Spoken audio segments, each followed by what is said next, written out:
It's your boy Angelo Savage, man. We got Rob Blagojevich. He just got released from prison. Yes, prison. A presidential pardon from your boy Donald J. Trump sent right to Rob Blagojevich. So this is his first press conference since his release. So let's stay tuned. Let's get it. Okay, thank you very much. Patty, honey, they're back. Well, only this time it's good news. On That behalf boy of my got wife jokes. Patty and our daughters Amy and Annie, we both together, and our daughters as well, want to express our deepest and most profound and everlasting gratitude to President Trump for what he's done today, for the full presidential pardon. I think about my relationship with President Trump, and it's really, well, he's always doing things for me, and he never asked me to do anything for him. I'm gonna play this I at had a a chance higher to be speed on his for television y'all. show, and then he ended what was a long, long, hard nightmare after 2,896 days in prison. Nearly 8 years, President Trump pulled me out of there, and now he did this. And all I can tell you is that President Trump is a man who, when he sees things that are wrong, he rights them, he puts an end to them. And Patty Yes, and I, Lord. Amy and Annie, will always be grateful to President Trump and never, ever forget his kindness to us. A long time ago, when I was here in this house, and Patty and I and our babies were asleep, 6 o'clock in the morning, we got a phone call, and I thought it was a practical joke by my friend, State Senator Jimmy DeLeo, telling me they had a warrant for my arrest. It wasn't him, it was the FBI, and that was the beginning of what was and has been a long, hard nightmare for my family and for me. All through this long, hard process, 2 trials, 8 years in prison, I never ever wavered in my determination to prove to the people of Illinois and anybody else who's listening that I broke no laws, crossed no lines, never took a penny. It was all politics, routine political conversations that were begun by then President-elect Obama, who sent an emissary to me to talk about making what this appellate court called a routine political deal when they reversed the so-called sale of the Senate seat. They were fake charges, and the big lie was told by the prosecutor and his office that did to me and my family what they did. But it's over. President Trump saw what happened, and how interesting it is that when someone goes through something like we went through, Right. and he's gone through what he's gone through, it creates a certain understanding between people who sort of understand that something isn't right and something is wrong. Terrible thing that they did to me, a Democrat governor. Even worse, what they did to a Republican president, President Trump. And his resilience, his strength, his fortitude, his unwillingness to give in is an inspiration and an example of the kind of leader that he is. I could never give in. I want to say to the people of Illinois 2 things. Number 1, I never raised your taxes. And number 2, I didn't do it. It was all political talk. My nigga. And so I wouldn't give in because I love my wife, I love my daughters. I'll always honor and revere the memory I have of my late parents and the values they taught me. And I could never give in and sell the people of Illinois out and let these corrupt prosecutors criminalize things that are routine and legal in politics and take you away from me. To all the Democrats out there who voted for me twice in elections, Democratic voters who voted for me in 2 elections as governor, I want to thank you. For all of those Republicans out there who voted against me those 2 elections, I want to particularly thank you for the second election. Had there been more of you in that one, I wouldn't have gone where I ended up going. But most importantly, I want to talk a little bit just about what's, I believe, the greatest constitutional crisis in American history since the Civil War. And that is this weaponization of prosecutors for political purposes, rigged courts, a broken justice system that has historically been racist in America, now has become weaponized in America. And I also want to say how lawfare and the misuse of the power of prosecutors in the courts must never be part of the political process. Let me pause this real quick, man. This man is very, very well spoken. You could tell he was a great elected official. He talks better than all the governors that we've had. Honestly, listen to him. And this is a convicted felon as well. So just know that he speaks very well. He speaks way better than JB Priest. I'm going to let you know that right now. Way better. And it's sad that he has to mention that we're using the government to politicize like warfare on each other. Basically, we're using the government against each other to get each other in jail and take out your opponents instead of doing it the fair and righteous way that we usually are used to. You're using the system against that person, so then they can, you basically try to set them up so they can do this and then get the time. And then when you have judges on your side, basically they make the rules. The jury can vote, right? But it doesn't matter because the judge has the last say. Now, if that judge is biased, y'all seen the show, what is it called, The Verdict or Judge? Yes. Like he didn't listen to the jury, and he made, even though the jury said guilty, He said not guilty against the jury's verdict. You get what I'm saying? That's what's this happening right now. Well, this already has happened. I remember when he went to jail in front of this very house, bro. That's crazy because this whole little press conference bring back memories. I remember when they took him to jail, his kids were like 3 or 4. You know what I'm saying? And then they gave him like 18 years. I was like, bro, his kid's gonna be like out of college by the time he get out. That's exactly what I was thinking. Now he still served 8 years of that 18-year sentence or that 14-year sentence, but dang, bro. Whew. Well, it was 18 initially, and then Trump brought it down. Yeah. Lincoln said it right when he talked about government of the people, by the people, and for the people. And that's what's at stake here. And so moving forward, as we learn from the past, without bitterness, always remembering, I want to simply say that I'm determined to do whatever I can as a private citizen, volunteer my time and efforts to do the best I could to fight for justice and to do what I think is right. I'm going to wrap it up and introduce my lawyer, Leonard Gooden, here in 1 second, but I'd like to share a quick little story about my early days in prison, way back in 2012, 2013, 2014, when they put me in a prison behind a barbed wire fence. The inmates call it the razor wire. This is fresh in my mind because I'm writing a book about that experience, and I can't help but Really did like 10 forget the things that, some of the experiences I went through. And I remember one of my first visits to see Patty and our kids, and our little Annie was still only 8 years old. And before going in to see my family, there's a fee you have to pay, a price you have to pay before you can see your family. That's being searched. Full body cavity strip search going in, a full body cavity strip search going out. And while I was doing one of those undignified things, a kind-hearted correctional officer, one of the prison guards, a man who was raised in the black churches and had a deep, abiding faith in the Christian faith, told me a story. He advised me, go read Genesis chapter 38 to 50, the story of Joseph. And at the end of that story, a man who was innocent was condemned to prison, but God favored him and pulled him out. At the end of that story, Joseph says to those who persecuted him and had something to do with what happened to him, his brothers who had sold him out, he said, what you meant for evil, God meant for good.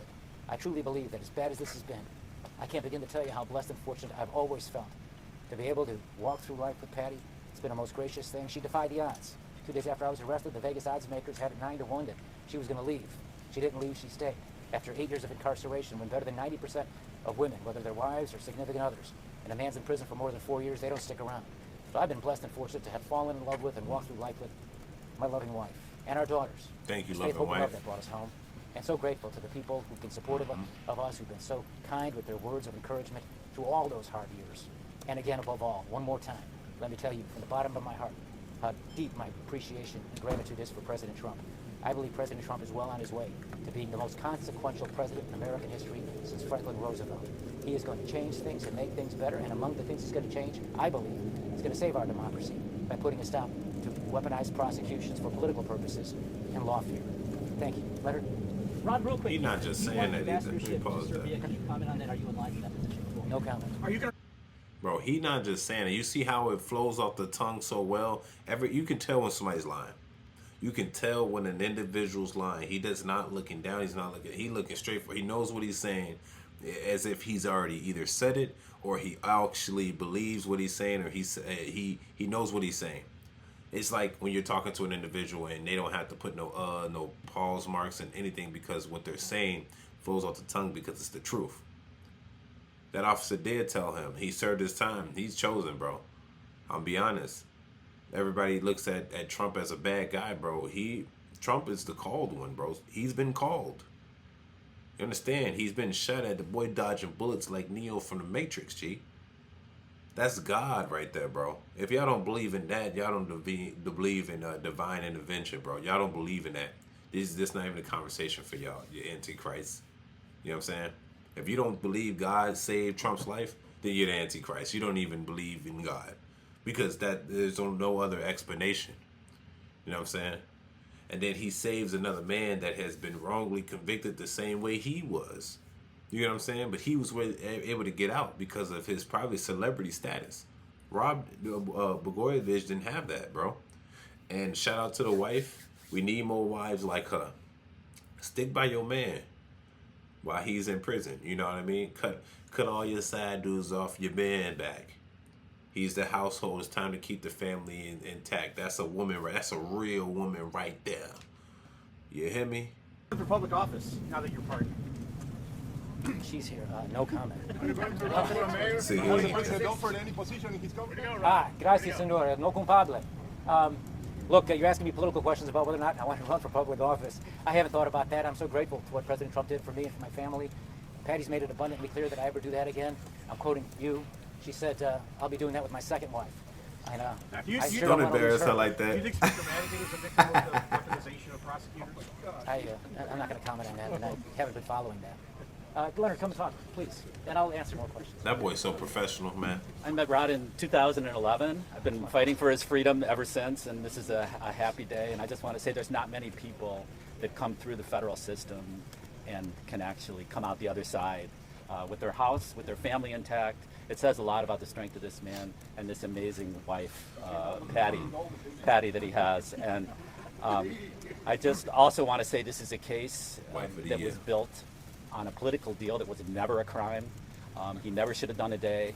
And I also thank President Trump for doing the right thing. This is what pardon power is supposed to be for, to correct an injustice. Right.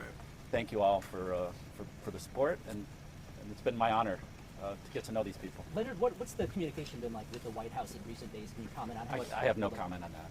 How did you find Can I out? say something about Leonard? He's not only a good man, he's a great lawyer.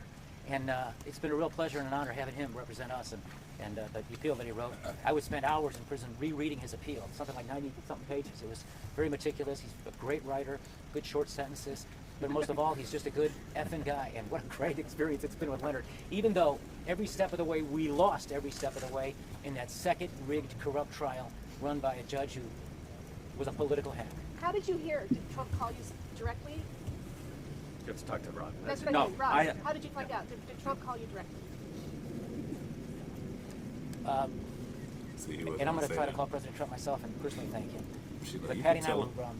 spending a quiet evening at home 2 Saturdays ago, and the phone rang, and someone that I know through the Trump campaign was his call, and he was calling, and I answered it. Really a good guy, very effective. And I said, "Hey, Sergio, how you doing? Congratulations on your big position." And he said, "Hold on a minute, Gov. An old friend would like to say hi to you." And then I got on the phone, and it was President Trump, and he told me that this is what he was going to do, and so we've known it for a couple of weeks. And again, what can I say? He's just a great effing guy. What is your strongest feeling right now? Is it satisfaction? Is it relief? Or is it anxiety? No anxiety after what we've been through. You know, one benefit of that experience is that nobody can hurt you anymore after they do that to you, and you face that, and you have to endure that. And Yeah. you know, people ask me Facts. sometimes, well, what do you think is your greatest accomplishment in life? Is it being governor? And my answer is no, not even close. My greatest accomplishment is falling in love with Patty and having our children and standing up to these corrupt prosecutors. Never That's that giving boy in- right there now. Never ever giving in to the threats, the extortion, the shakedown, and the offers of leniency. If I'd be willing to say what they want me to say, I wouldn't do it. And I wouldn't do it because, as I said, my children, my wife, my late parents, me, and the people of Illinois, and your right to vote for me or against me. I was defending the right of all of the people out there who want to vote against me because it's their decision. The right of the people to choose their leaders in elections free and fair and not have them taken from us or interfered with by weaponized prosecutors who turn themselves into political hitmen. Do you regret the wheeling and dealing conversations, though, that got you in trouble at all? Not at all. That's good government. The first Mayor Daley used to say good politics is good government is good politics. And Abraham Lincoln was our greatest president. Maybe Trump will surpass him. But Abraham Lincoln was our greatest president because he was a master of politics and he was able to govern because of his political skills. And the slaves would not have been freed had it not been for Lincoln's great skill at politics. The 13th Amendment would have never passed had not Lincoln engaged in wheeling and dealing to make it happen so that he can get those senators to support the 13th Amendment. If you So were- no, not at all. What I was doing was trying to do right by the people. And by the way, 98% of those FBI tapes that talk about all the potential deals we talked about, including It's the ones important. leading up to my arrest, that prove Patrick Fitzgerald is an effing liar when he said he was stopping a crime spree before it happened. On the night before, in the days before, you ought to hear those tapes and what I was about to do and what he stopped. So maybe now we can get some of those tapes played and you see that this prosecutor Shar, the lead prosecutor in court, how he directly lied to the jury when I was testifying about what was on those tapes, and they wouldn't let me play the tapes in court to corroborate what I was saying. And he goes and tells the jury, go back in the jury room and listen to how many times he talks about the Madigan deal, which would have provided health care for people, public works, 500,000 jobs with a big capital project, public works bill, and a written promise not to raise taxes on the people. That was the deal. And Rahm Emanuel, the day before, I was told by my chief of staff, agreed to be the go-between. And then the next morning, they come here at 6 o'clock in the morning with SWAT teams around my house and a hostage negotiator to arrest the sitting governor of the fifth largest state. Was So no. Patrick Fitzgerald protecting Barack Obama? That's dirty, yo. And I believe this man, bro. What he's saying, it's flowing off the tongue. I believe exactly what he's saying. Whatever he's saying is flowing off the tongue, bro. He knows who tried to prosecute him. He knows who lied. He knows the tapes are hidden. He knows they tried to hide evidence. You know what I'm saying? This is a dirty game we playing. I didn't realize how dirty this get. I thought we had a fair and justice system. I guess it's not fair at all. Wow. Sold out by the man. I don't know, but Barack Obama's 302s are still being covered up. Governor, is it unconstitutional for the state to bar you from running for office now that your convictions have been wiped away? I believe it was always unconstitutional. Will you challenge again? I know you lost that case in court. I know, but look who's here. I don't know. I haven't thought that far ahead. This isn't about me running for office again, honestly. It is, however, a step towards me trying to serve my country some more and doing what I think is right. Having a Just clean asking, slate we're not right now, planning to what is run the for one thing you office want to do? again, and you won't comment on the potential ambassadorship. What is next for you after passing? Well, I think more of what I've been doing. I'm writing a book about the experience. It's a story that starts with one president, President Obama, ends with another, President Trump, and most of the stories about a governor in prison with Crips and Bloods and gangster disciples and Sinaloa cartel drug dealers who look up to El Chapo, the drug lord, like my two daughters look up to Taylor Swift. There were murders in that prison they put me in for the first 2.5 years. I went from a 50,000 square foot governor's mansion to a 6 foot by 8 foot prison cell. I reached and searched for God and found him. I've learned that in the sadness of life, that's something we often do, is to search for God, and I found him. And it was my Christian faith that gave me the strength I needed to endure, to persevere, to overcome, and my love for my family. It really was faith, hope, and love. St. Paul, first letter of Corinthians, chapter 13. So I'm writing that book, and I do some business and some consulting work and things of that sort, and I'll keep doing that. And I'll be as helpful as I possibly can be to President Trump and his efforts to save our democracy and make our country better. Consulting work for who specifically? Well, I mean, I've got private clients. I don't think they'd appreciate me. I'm gonna end trying it to right get me there, fired man. or something. This guy is hilarious. I like that he's funny. I like that he knows what he's talking about. I hope that Trump kind of put him in the feds, bro. If y'all notice that he's trying to satisfy his wife because his wife been standing by his side, and I like that he's actually asking for approval from his wife, knowing that she doesn't want that kind of strain back on their family. You know, that's usually what it is. She stays by your side. She don't want that strain on her family, so she don't want him to go back into politics. But at the same time, he knows in his heart he wants to get back into it because he knows that he was falsely convicted and his life was taken away from him. You know? And don't even bring up the Rahm Emanuel, bro. That dude's corrupt itself, bro. Chicago's just full of corruption. Rahm Emanuel, Lori Lightfoot. Lori Lightfoot's probably the least corrupt out of all of them. Then you got Brandon Jack Johnson. Come on, bro. It's looking rough for the state of Illinois, bro, for real. In total. And it's not just the people up north of Chicago, bro. People down in Carbondale is suffering, bro. When Pritzker makes his laws, he makes it for the whole state, my boy. So the laws that he was technically meant for Chicago and maybe Aurora, he makes it for the whole state, and they all suffer. Yes, this guy, Rob Blagojevich, that boy seemed like he was the stuff. Like he said, I never raised taxes, but I am telling you, he kept it where it needed to be, or he lowered them. That's my boy. Tell me what y'all think about Rob Blagojevich. This is his first press conference since his release. He's there with his wife. And what y'all need to listen at is y'all need to listen at how human behavior, how people talk and how they speak. Because that's how you can tell when someone's telling the truth. The words are just flowing off the mouth. The eyes are directly to the person that asked the question. He knows what he's saying. There's no making it up on the spot. No fillers, none of that. It's just straight talking. He knows what he's saying, and he has evidence of it, and they're still covering up things for him. Of course, once the president becomes the president, they're going to hide some things. But I hope it all comes out, and I hope people understand that, he was set up by the Obamas. He was set up by Obama. Yep. I hope that was not the case, but man, I feel like if he was set up by Obama, they was trying to cut off loose ends. You're lucky they didn't kill you, honestly, because once he became the president, he was unstoppable. So I hope it all comes to light, and I hope Trump helps it comes to light, because what if we come like this? Just think about this, right? What if we find out Obama set him up and we have proof of it, and then Trump gets Obama arrested, bro? or charged. That'd be crazy. 2025 gonna be turned. Like I'd be like, no. We just got the former president. I mean, the president of the United States, the former president, tried to get the new president arrested, and then the new president went to go get two presidents before arrested on some shit he did 10 years ago. That'd be crazy. Anyway, it's your boy Angelo Savage, man. Make sure you leave a comment below and tell me what y'all think about Rob Blagojevich. Are y'all fans of them? Are you from the state of Illinois? Do you know much about him? Based on what the other video I'm gonna release is saying that he's corrupt, and then based on what he's saying, an honest man, you can look a man in the eye and understand what's going on. You get what I'm saying? You can look a man in his eye and be like, okay, tell me what you need to tell me. And he's telling the truth. He's very well spoken as well. So I'm gonna put that into there. Put your comments in the comment section. It's your boy Angelo Savage, man. Peace.